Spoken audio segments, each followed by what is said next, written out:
Hi, my name is Shelly Dobek, and I will be serving as the 2012 President of the Association of Fraternity Sorority Advisors. As I prepared my incoming remarks, you have no idea how much I wish it were a finance report I was giving you. While many of you will groan at the idea of spreadsheets and calculations, I admittedly get geeked out. You see, in finance, 1 plus 1 always equals 2. Formulas help you derive answers, and there are always infallible conclusions. As president, there will be no absolutes.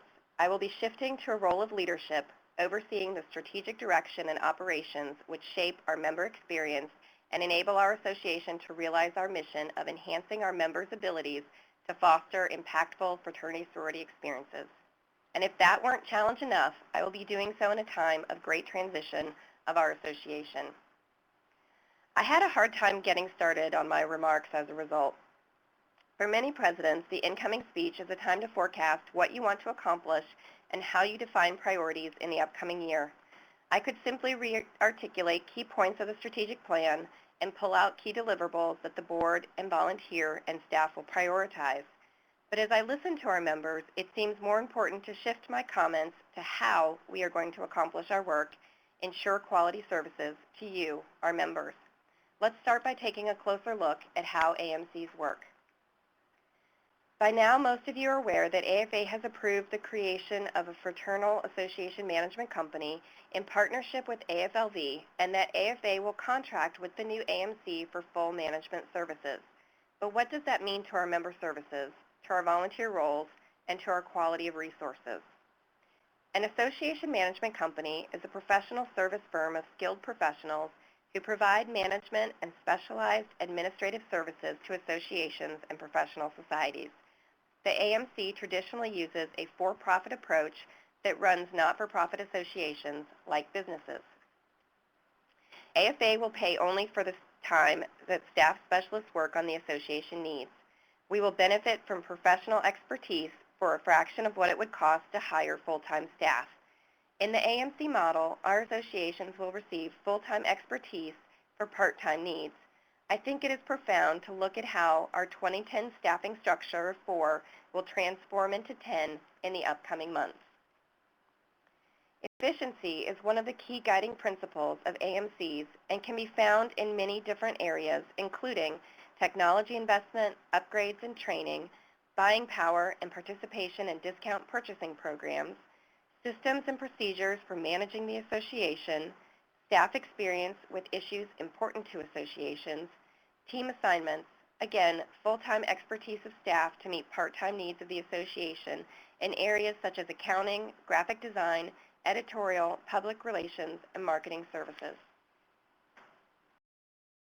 With the consistent complexities of the nonprofit work environment, there appears to be a strong need for an association management company that can specifically focus on and be committed to the unique needs of our industry, the fraternal industry, that exists within the changing dynamics of higher education. I believe the new AMC will be uniquely positioned to deliver just that. The quality of programming provided by AFA to their members will improve as specialized personnel focus on outcomes. Our board will be more strategic instead of tactical, which will allow for stronger leadership and easier recruitment. AFA will be served by experienced, innovative association management experts who know and understand the fraternal industry because they have experience in it. Most importantly, members will benefit from a more efficient pooling of staff support. Our industry will be more effective, connected, and efficient. What the Fraternal Association Management Company won't do is strip AFA of its identity, its volunteer structure, or its governance. We are a volunteer-driven association and will continue to be. Our volunteers will continue to generate content and then shift the refinement of deliverables to the staff specialist or team. Moving forward, we will continue our ongoing work and advance initiatives of the strategic plan. It is essential as members that you can see the value of your membership and continue to enjoy access to programs and resources. At a time when we may continue to experience bumps in the road, and when that happens, please reach out to our staff so we can correct issues as they arise. While many will see this as a time of transition, I want to challenge us to see this as a time for transformation.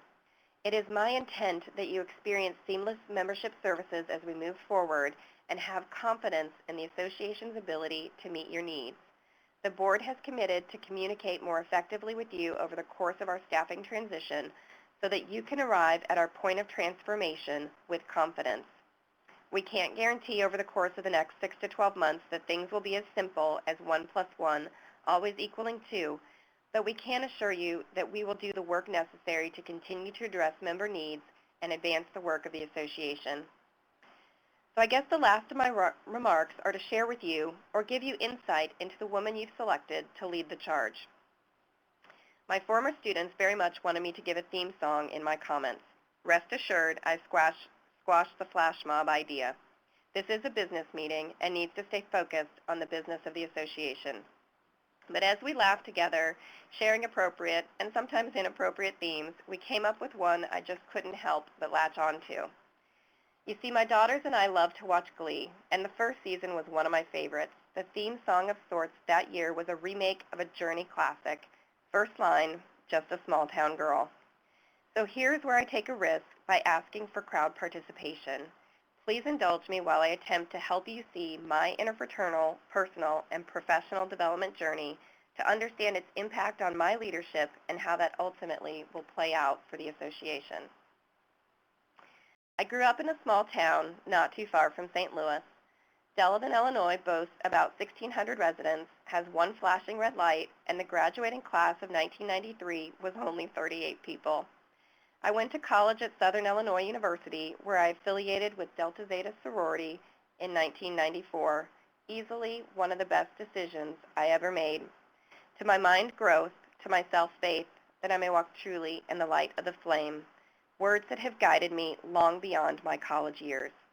I graduated after 3 years, and not quite ready to leave, I enrolled in the higher ed CSP program.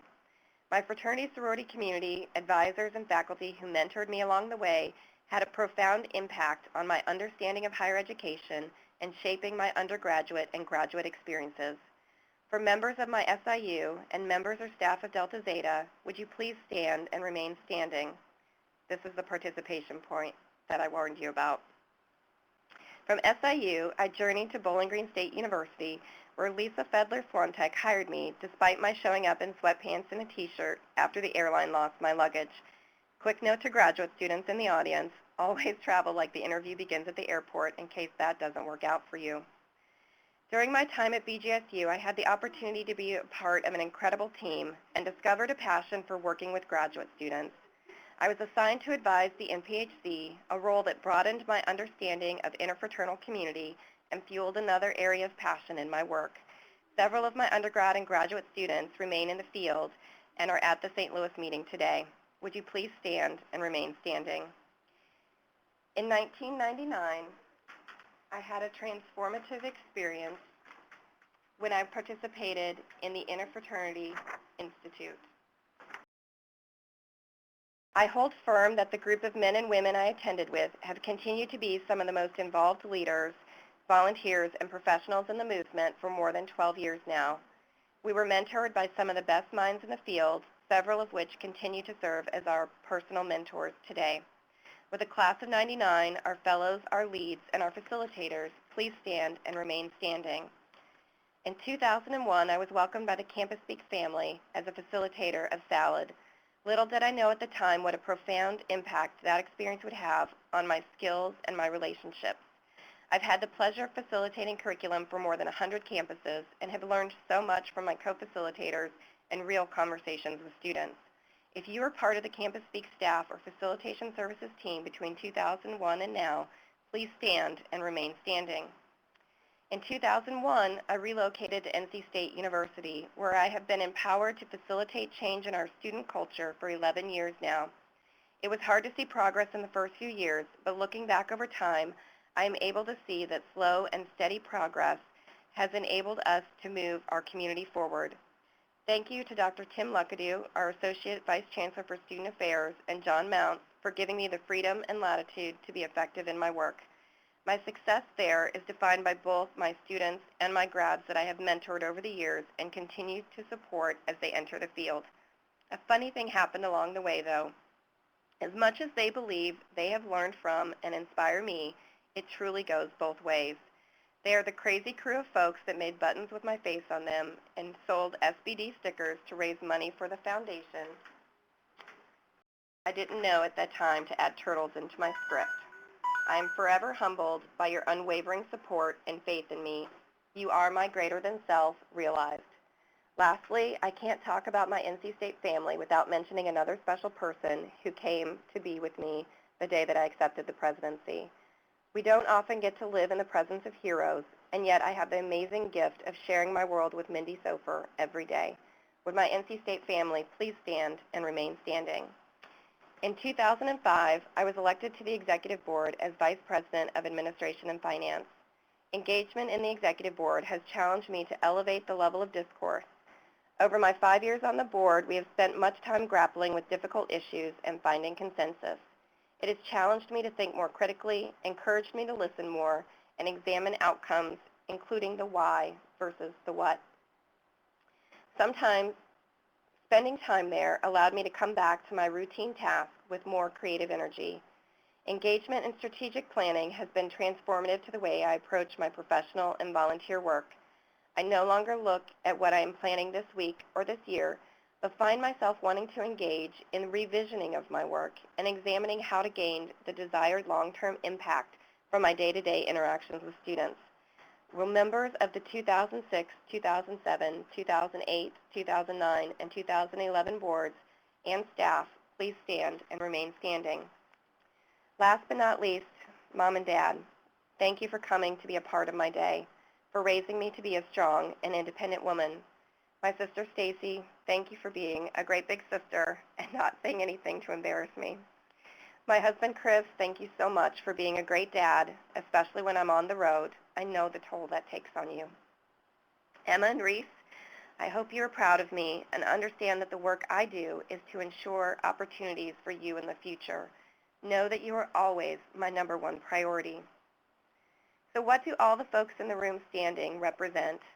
My leadership, my commitments to learn, to educate, to partner, to mentor, to volunteer, to lead, to serve. When I decided to accept the nomination to run for president, it wasn't with an agenda in mind. I simply answered a call to serve and pledged to do my best with whatever came my way. So I stand before you today with full appreciation of all of those who have contributed to my success and humbly stand upon the shoulders of giants. So for anyone else in the room who attended IFI, who facilitated a program with a partner organization, who has mentored undergraduates or graduate students in the field, who has volunteered for the association, who believes in your ability to foster impactful fraternity sorority experiences, please stand. You see, this is how we move the association forward and advance our profession, not by me standing at the front of the room, but with all of us standing together, willing to lead, willing to serve, and willing to follow equally important roles. While AFA is certainly in the midst of transition, I believe more importantly, we are in the midst of transformation. I believe we can and will do better for our members. I believe we can advance our members' ability to foster impactful fraternity sorority experiences. I believe.